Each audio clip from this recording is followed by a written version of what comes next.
दोस्तों नमस्कार, क्या हाल है। स्वागत है आपका खबर एचपी में। तो आइए नजर डालते हैं हिमाचल की तमाम मुख्य बड़ी खबरों पर। अगर इससे पहले आप वीडियो को लाइक नहीं किए हैं तो लाइक कर दीजिए और चैनल में नए हैं तो चैनल को सब्सक्राइब कर लीजिए।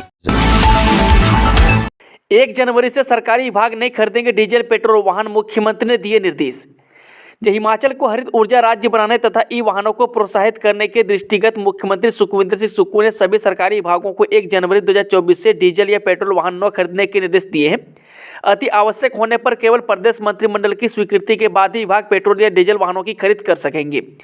बता दें कि अपने पहले बजट में ही सीएम सुक्खू ने व्यवस्था परिवर्तन की दिशा में बड़ा कदम उठाते हुए विद्युत चालित वाहन यानी कि ई वाहन पर राज्य सरकार का विजन स्पष्ट किया और आगे बढ़कर स्वयं भी इलेक्ट्रिक वाहन का उपयोग कर मिसाल पेश की। राज्य सरकार के प्रयासों के कारण ही आज सरकारी ई वाहनों की संख्या 185 हो गई है, जबकि प्रदेश में पंजीकृत निजी इलेक्ट्रिक वाहनों की संख्या 2733 तक पहुंच गई है।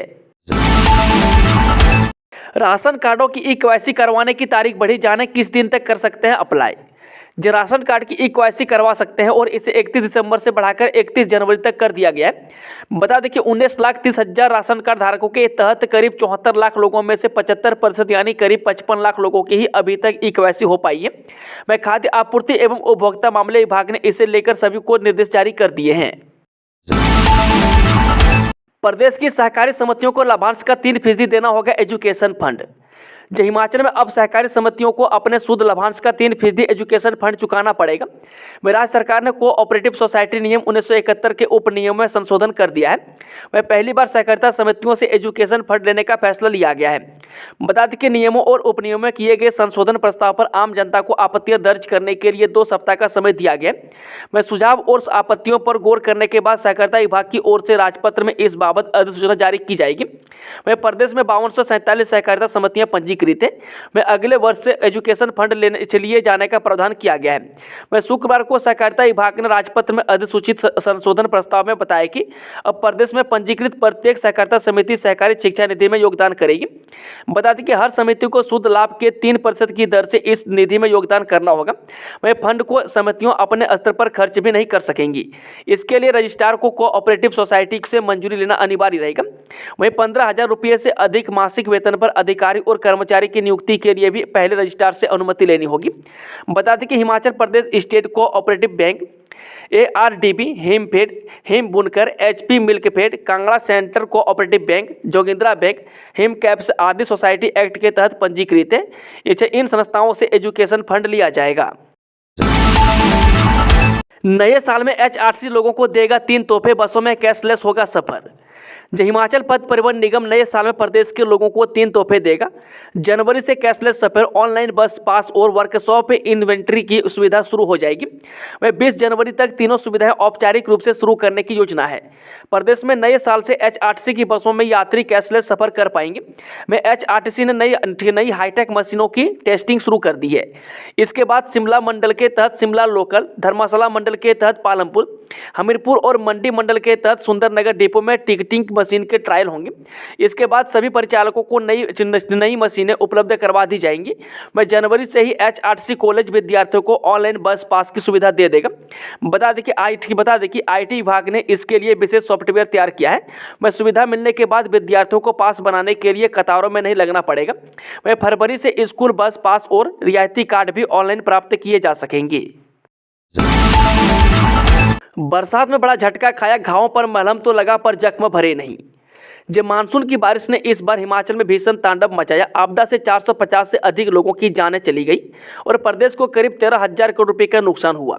वह ताश के पत्तों की तरह मकान ढह गए, जिससे हजारों लोग बेघर हो गए। आपदा के सताए लोग अब तक दूसरों के मकानों में आसरा लिए हैं। वह ढही गौशालाएं अब तक नहीं बन पाई है। दर्जनों सड़कें अभी तक बंद हैं।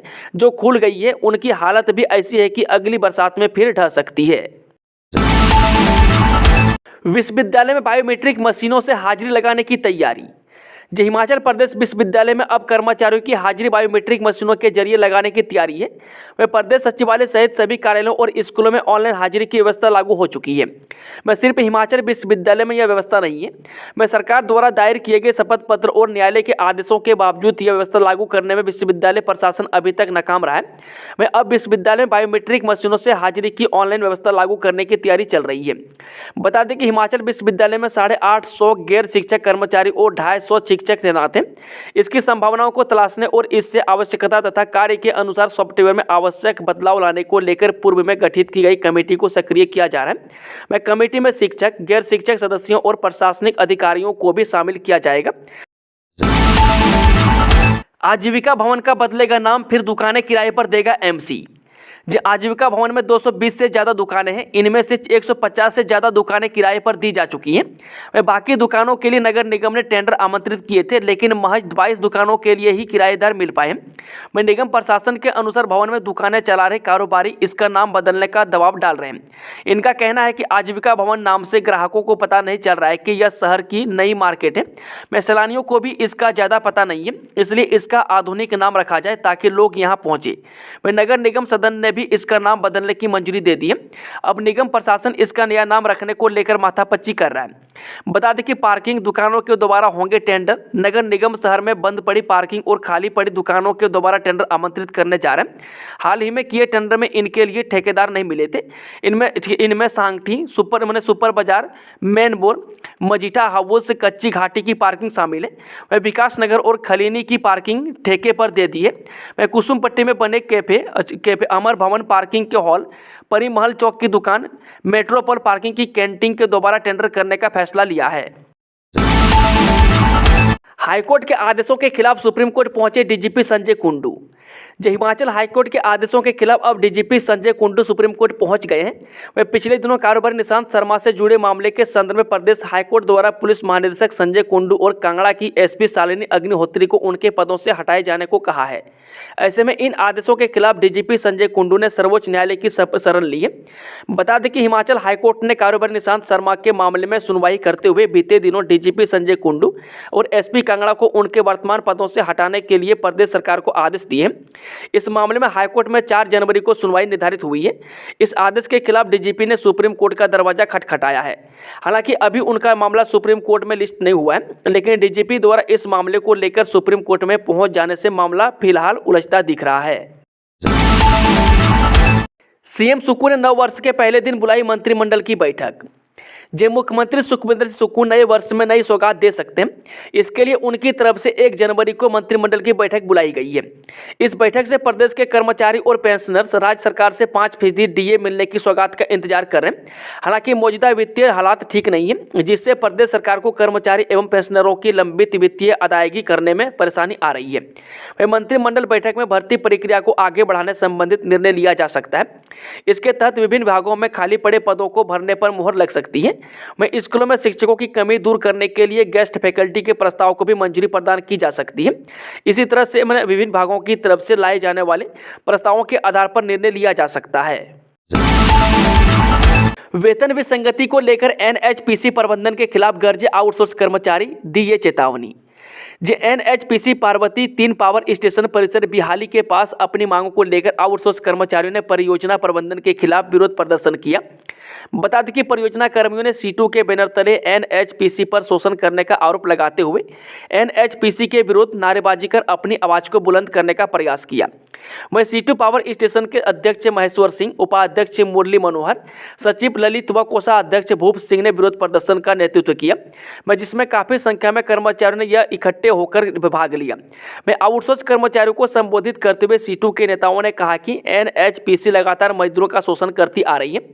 वहीं एनएचपीसी श्रम कानूनों की धज्जियां उड़ाकर बोनस, टनल अलाउंस, ओवरटाइम, स्वास्थ्य सुविधा और छुट्टियों भी मजदूरों को नहीं दे रही है। वहीं बहुत से ऐसे प्रोजेक्ट भी है जहां पर आउटसोर्स पर कार्य कर रहे कर्मचारियों को यहां से 3 गुना अधिक वेतन दिया जा रहा है, लेकिन पार्वती में मजदूरों से भेदभाव हो रहा है। आईओसी टर्मिनल के बाहर टैंकर ट्रक चालकों ने शुरू की अनिश्चितकालीन हड़ताल, जानिए क्या है वजह। प्रदेश के विभिन्न हिस्सों में डीजल, पेट्रोल व गैस की ढुलाई करने वाले टैंकर ट्रक ड्राइवरों ने अनिश्चितकालीन हड़ताल शुरू कर दी है। शनिवार को ये ड्राइवर प्रदेश के सबसे बड़े आईओसी टर्मिनल के बाहर टैंकर व ट्रक खड़े कर हड़ताल पर बैठ गए। नारेबाजी के बीच इन ड्राइवरों ने नए एमबी एक्ट के खिलाफ विरोध प्रदर्शन किया। ड्राइवर यूनियन के अध्यक्ष शिव कुमार सहित अन्य पदाधिकारियों ने कहा कि केंद्र सरकार ने जो कानून बनाया है, जिसमें हादसे का बाद फरार होने वाले ड्राइवर पर 7 लाख रुपए के जुर्माने का प्रावधान है, वह चालकों के हित में नहीं है। यदि ड्राइवर वहां से न जाए तो भीड़ उसका क्या हाल करेगी, इसका अंदाजा भली भांति लगाया जा सकता है। 6 जनवरी को हमीरपुर दौरे पर आएंगे उपराष्ट्रपति जगदीप धनखड़, डीसी ने तैयारियों को लेकर की समीक्षा। जिन नव वर्ष में उपराष्ट्रपति जगदीप धनखड़ हमीरपुर का दौरा करेंगे, उनके 6 जनवरी के इस संभावित दौरे को लेकर जिला प्रशासन ने आवश्यक तैयारियां शुरू कर दी है। जिलाधीश हेमराज बैरवा ने शनिवार को हमीरपुर भवन में पुलिस अधिकारियों, विभिन्न विभागों के अधिकारियों, राष्ट्रीय प्रौद्योगिकी संस्थान हमीरपुर तथा करियर पॉइंट यूनिवर्सिटी के अधिकारियों के साथ बैठक करके उपराष्ट्रपति के दौरे की तैयारी की समीक्षा की। इस अवसर पर उन्होंने बताया कि अभी उपराष्ट्रपति के दौरे का विस्तृत एवं फाइनल कार्यक्रम जारी नहीं हुआ है, लेकिन प्रारंभिक सूचना के अनुसार वह 6 जनवरी को दो सड़का के पुलिस मैदान और एनआईटी के सभागार में आयोजित किए जाने वाले कार्यक्रम में भाग लेंगे। वे एनआईटी के सभागार में उपराष्ट्रपति इस संस्थान और करियर पॉइंट यूनिवर्सिटी खरवाड़ के विद्यार्थियों के साथ संवाद करेंगे। उन्होंने अधिकारियों को उपराष्ट्रपति के प्रोटोकॉल के अनुसार सभी आवश्यक प्रबंधन करने के निर्देश दिए। हिमाचल में रुकी 11,000 मेगावाट की जल विद्युत परियोजनाएं, सीएम ने दिए एफसीए और एफआरए मामले निपटाने के निर्देश। हिमाचल में विभिन्न स्वीकृतियों संबंधित मामलों के कारण लगभग 11,000 मेगावाट क्षमता की जल विद्युत परियोजनाओं रुकी हुई है। ऐसे में मुख्यमंत्री ने इन रुकी पर हुई परियोजनाओं को शुरू करने के दिशा निर्देश जारी किए हैं।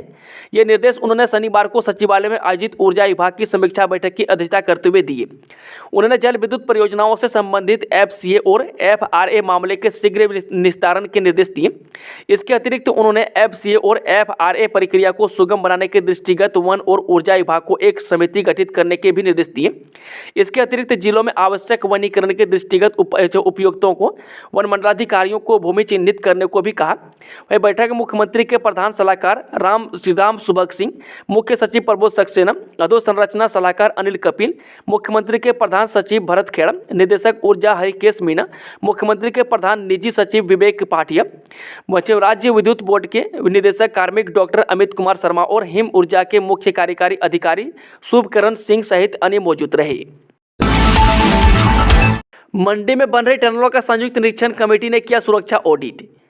उत्तराखंड के सिलकेरा टनल हादसे से सबक लेकर national highway authority of India ने शनिवार को मंडी जिले में बन रही टनलों का सेफ्टी ऑडिट किया। में किरतपुर मनाली फोरलेन प्रोजेक्ट के तहत NHAI एक दर्जन के करीब टनल बन रही है। इसमें से अधिकतर निर्माण कार्य पूरा हो चुका है। बता दें कि एडीएम मंडी मदन कुमार की अध्यक्षता में गठित संयुक्त निरीक्षण समिति ने निर्माणाधीन टनलों का निरीक्षण किया। समिति ने मौके पर जाकर सुरंगों का सुरक्षा की दृष्टि से जायजा लिया। इस दौरान उन्होंने वहां कार्यरत कर्मचारियों और श्रमिकों के लिए उपलब्ध सुरक्षा प्रोटोकॉल की जानकारी ली और उससे जुड़ी संपूर्ण व्यवस्था को बारीकी से जांच की।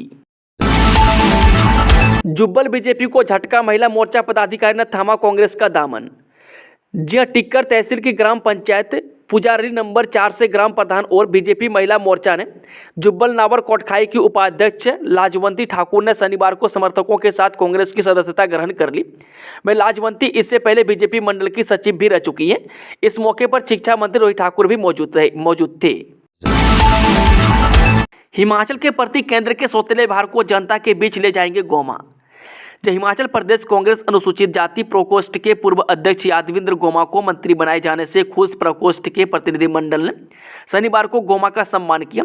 वह प्रतिनिधिमंडल ने राज्य सचिवालय के उनके कमरे में बैठकर उन्हें शॉल, टोपी और संविधान की प्रस्तावना की कॉपी भेंट की। बता दें कि अनुसूचित जाति के कोटे से मंत्री बने गोमा ने कहा कि अब हिमाचल कांग्रेस राज्य के प्रति बीजेपी की केंद्र सरकार के सौतेले भार को लेकर आगामी लोकसभा चुनाव में जनता के सामने जाएगी और लोकसभा की 4 सीटें जीतेगी। उन्होंने कहा कि इससे पहले भी पार्टी के अनुसूचित जाति प्रकोष्ठ की कमान संभालते हुए उन्होंने समाज के उत्थान के लिए काम किया था, आगे भी करेंगे। हिट एंड रन कानून के खिलाफ सड़कों पर ट्रक ड्राइवर केंद्र के खिलाफ नारेबाजी। केंद्र सरकार द्वारा हिट एंड रन मामलों को लेकर लगाए गए नए कानून का ट्रक चालकों ने विरोध शुरू कर दिया है। दरअसल सरकार द्वारा किए गए संशोधन के तहत सड़क हादसे के बाद मौके से भागने वाले चालक को 10 साल की सजा और 7 लाख रुपये का जुर्माना प्रावधान किया जा रहा है। ट्रक ड्राइवरों की यूनियन ने इस मामले को लेकर विरोध शुरू कर दिया है। शनिवार को इंडियन ऑयल कॉरपोरेशन के डीजल और पेट्रोल के ऊना टर्मिनल के मुख्य द्वार पर तमाम ट्रक चालकों ने हड़ताल करते हुए इस कानून के खिलाफ प्रदर्शन किया। वह ट्रक ड्राइवर यूनियन के अध्यक्ष शिव कुमार ने बताया कि यदि किसी भी सड़क हादसे के बाद चालक मौके पर रुकेगा तो भीड़ उसे जान से भी मार सकती है। इस कानून का सम्मान करने पर चालक को मॉब लिंचिंग जैसी खतरनाक घटना से भी जूझना पड़ सकता है। ऐसे में सरकार को किसी भी प्रकार का कानून बनाने से पहले हर पहलू पर ध्यान देना चाहिए। उन्होंने कहा कि 7 लाख के जुर्माने की शर्त किसी भी हाल में न्याय उचित नहीं है। यदि किसी व्यक्ति के पास इतना पैसा होगा तो वह ट्रक ड्राइवर जैसी नौकरी क्यों करेगा। वही ट्रक चालक सुशांत ने कहा कि केंद्र सरकार के इस कानून को वापस लेने तक ट्रक चालकों की हड़ताल जारी रहेगी और इसी तरह पेट्रोल डीजल की सप्लाई के साथ साथ रसोई गैस की आपूर्ति को भी पूरी तरह बंद किया जाएगा। पांवटा साहिब सिलाई NH पर सिल्ला के पास भूस्खलन 1 घंटा बंद रहा यातायात। जब पांवटा साहिब सिलाई नेशनल हाईवे 707 सिल्ला के पास पहाड़ी से भूस्खलन होने के कारण 1 घंटे बंद रहा। इस कारण दोनों तरफ गाड़ियों की लाइनें लगी रही। निर्माणाधीन कंपनी ने मशीन लगाकर सड़क को बहाल कर दिया है। जानकारी के अनुसार इन दोनों हाईवे पर सड़क को चौड़ा करने का कार्य चला हुआ है। मैं शनिवार दोपहर करीब 11 बजे कपोटा के नज़दीक सिल्ला के पास अचानक पहाड़ी से भूस्खलन हो गया। इस कारण बड़ी बड़ी चट्टानें गिरने से सड़क बंद हो गई। मैं गनीमत रहे कि उस दौरान सड़क पर कोई वाहन नहीं था। वहीं सड़क के बंद होने से दोनों तरफ वाहनों की लंबी लंबी कतारें लग गई तथा लोगों को आना जाना मुश्किल हो गया। मैं करीब 1 घंटे बाद 12 बजे तक सड़क को यातायात के लिए बहाल कर दिया गया। मैं SDM राजेश वर्मा ने बताया कि सिल्ला के पास पहाड़ी से चट्टानों गिरने के कारण सड़क बंद हो गई थी तथा कंपनी ने मशीनें लगाकर 1 घंटे बाद सड़क को यातायात के लिए बहाल कर दिया गया। गश्त कर रही पुलिस ने वाहन से पकड़ी 230 ग्राम चरस, 2 गिरफ्तार। जब भवारना पुलिस की टीम ने शनिवार सुबह भटालू में 2 लोगों को चरस के साथ गिरफ्तार किया है। जानकारी के अनुसार भवारना पुलिस की टीम नियमित गश्त पर डरोह की तरफ जा रही थी। इसी दौरान भटालू के पास जा रही एक टैक्सी को टीम ने जांच के लिए रोका। टैक्सी में चालक सहित 2 लोग सवार थे। वह पुलिस ने तलाशी के दौरान 230 ग्राम चरस बरामद की। भवारना पुलिस थाना प्रभारी केहर सिंह ठाकुर ने बताया कि सुरेंद्र कुमार और फैजान नाम के व्यक्ति गाड़ी में सवार थे जिनसे चरस बरामद की गई है। वह पुलिस ने इन आरोपियों को हिरासत में ले लिया है। वह पूछताछ में आरोपियों ने बताया कि वे यह चरस की खेप घटासनी से ला रहे थे। वह आरोपियों के खिलाफ आगामी कार्रवाई अमल में लाई जा रही है। बता दें कि आजकल भवारना और आसपास के क्षेत्रों में नशे का कारोबार बढ़ता जा रहा है। वह पुलिस को कुछ हद तक नशे के तस्करों को पकड़ने में कामयाबी भी मिली है, लेकिन दिन प्रतिदिन बढ़ते नशे के कारोबार से हर कोई चिंतित है। नशे की ओवरडोज से अमृतसर की युवती की मौत। नए साल का जश्न मनाने आई थी कुल्लू मनाली। अमृतसर की एक युवती की नशे की ओवरडोज के कारण मौत हो गई। वहीं पुलिस ने घटना को लेकर मामला दर्ज करके छानबीन शुरू कर दी है।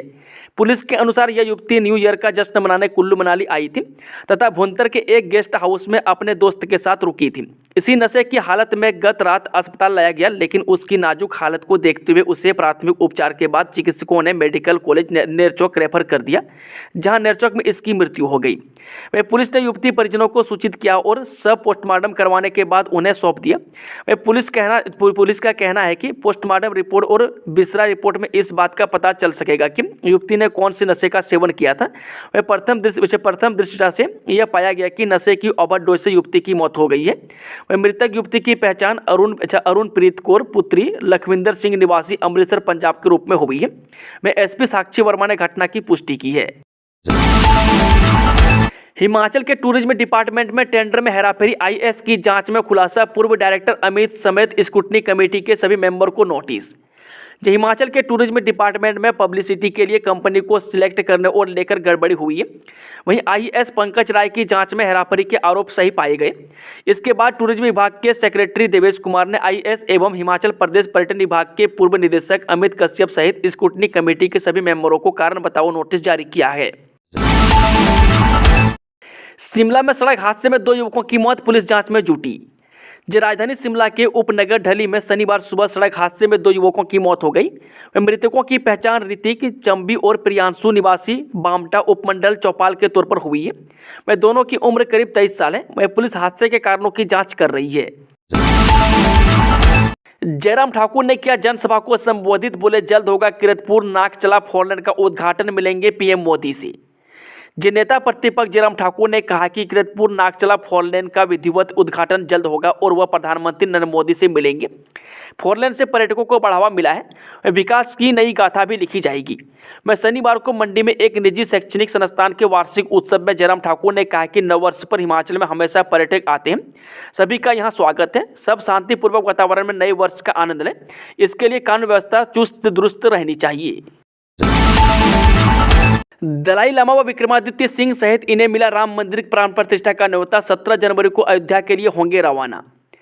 राम मंदिर प्राण प्रतिष्ठा एवं उद्घाटन समारोह के लिए तिब्बती बौद्ध धर्मगुरु दलाई लामा, लोक निर्माण मंत्री विक्रमादित्य सिंह सहित देवभूमि हिमाचल प्रदेश के 56 साधु संतों को न्योता मिला है। इन्हें श्री राम जन्मभूमि तीर्थ क्षेत्र ट्रस्ट की ओर से निमंत्रण पत्र भेजे गए हैं। इस ऐतिहासिक पल के साक्षी बनने वाले साधु संत इसे प्रभु राम की कृपा व आशीर्वाद बता रहे हैं। वह निमंत्रण पत्र मिलने के बाद साधु संतों ने अपनी तैयारियां शुरू कर दी है। वह प्रदेश के अलग अलग जिलों से साधु संत अपनी अपनी सुविधा अनुसार 17 जनवरी को अयोध्या के लिए रवाना होंगे। वहीं अयोध्या में 21 जनवरी सुबह तक ही प्रवेश मिलेगा। फोरलेन के लिए पहले ही दे दी जमीन, अब और नहीं देंगे, घर बनाने के लिए ही बची है भूमि। मटोर शिमला फोरलेन के कार्य में अब कांगड़ा की दौलतपुर पंचायत के लोग अब और जमीन विभाग को नहीं देना चाहते, जिसे लेकर शनिवार को गांव का एक प्रतिनिधिमंडल एसडीएम कांगड़ा सोमेल गौतम से मिला। वह ज्ञापन सौंपते हुए लोगों ने कहा कि उन्होंने फोरलेन कार्य के लिए पहले ही जमीन दे दी है और अब जो जमीन उनके पास बची है उनसे उनकी रोजी रोटी एवं अपने घर बनाने के लिए ही जमीन है, जिसे वह किसी भी कीमत पर अब नहीं देना चाहती।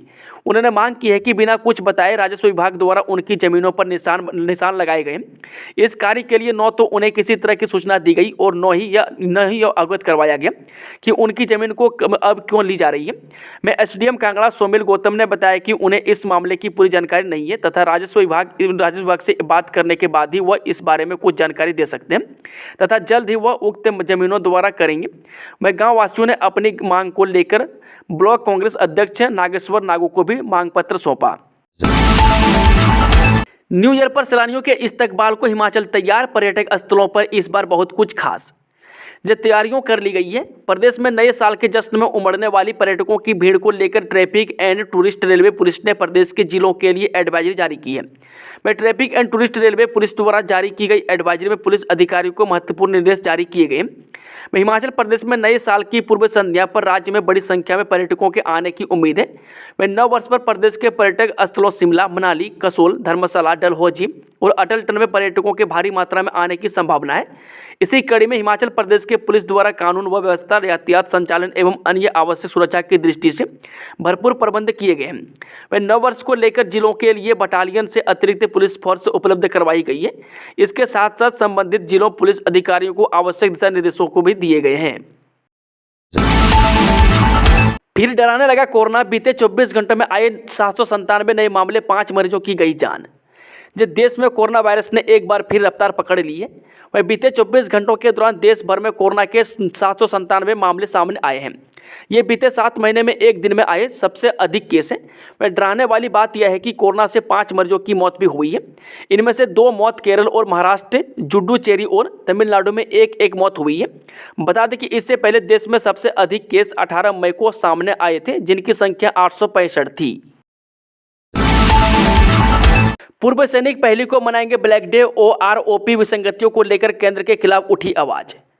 लगातार 11 महीनों से हकों की लड़ाई लड़ रहे पूर्व सैनिक अब 1 जनवरी को ब्लैक डे के रूप में मनाने जा रहे हैं। इसका मुख्य कारण 1 रैंक 1 पेंशन 2 की विसंगतियों का समाधान न होना है। वहीं अपनी चिर लंबित इसी मांग को लेकर प्रदेश के पूर्व सैनिक शुक्रवार को हमीरपुर में एकजुट हुए तथा आगामी संघर्ष की रणनीति तैयार की। उन्होंने 2 टूक कहा है कि केंद्र सरकार ने उनकी इस मांग पर कोई ध्यान नहीं दिया है। वह फरवरी 2023 से पूर्व सैनिक व वीर नारियों आरओपी 2 की विसंगतियों को दूर करने के लिए संघर्ष कर रहे हैं। मैं सड़क पर उतरकर अपनी बात सरकार तक पहुंचाई गई, लेकिन समस्या का समाधान नहीं हो पाया। अब पूर्व सैनिकों के सब्र का बांध टूट चुका है। एशिया के सबसे घने जंगल कैचमेंट एरिया में घूमने के लिए गोल्फ कार्ट शुरू। एशिया के सबसे घने जंगल कैचमेंट एरिया में स्थानीय लोग व सैलानी गोल्फ कार्ट या ई रिक्शा में घूम सकेंगे। वन विभाग के राज्य वन प्राणी विंग ने शनिवार को कैचमेंट एरिया में गोल्फ कार्ट यानी कि ई रिक्शा शुरू किया। इसका शुभारंभ उप आरण्यपाली वन्य प्राणी विंग शिमला मंडी एन रविशंकर ने किया। मैं शुरू में विभाग ने पायलट प्रोजेक्ट के तौर पर एक गोल्फ कार्ट को यहां पर शुरू किया है। यदि यह सफल रहा तो और भी गोल्फ कार्ट को शुरू किया जाएगा। इसके शुरू होने से अब शिमला आने वाले सैलानियों व स्थानीय लोग प्रकृति को नजदीक से निहार पाएंगे। कांग्रेस ने सदैव बांटो और राज करो की नीति अपनाते हुए समाज को बांटने का काम किया। केंद्रीय सूचना प्रसारण और युवा सेवाएं एवं खेल मंत्री अनुराग सिंह ठाकुर ने अपने हिमाचल प्रवास के दूसरे दिन झडुंदा विधानसभा क्षेत्र का दौरा किया।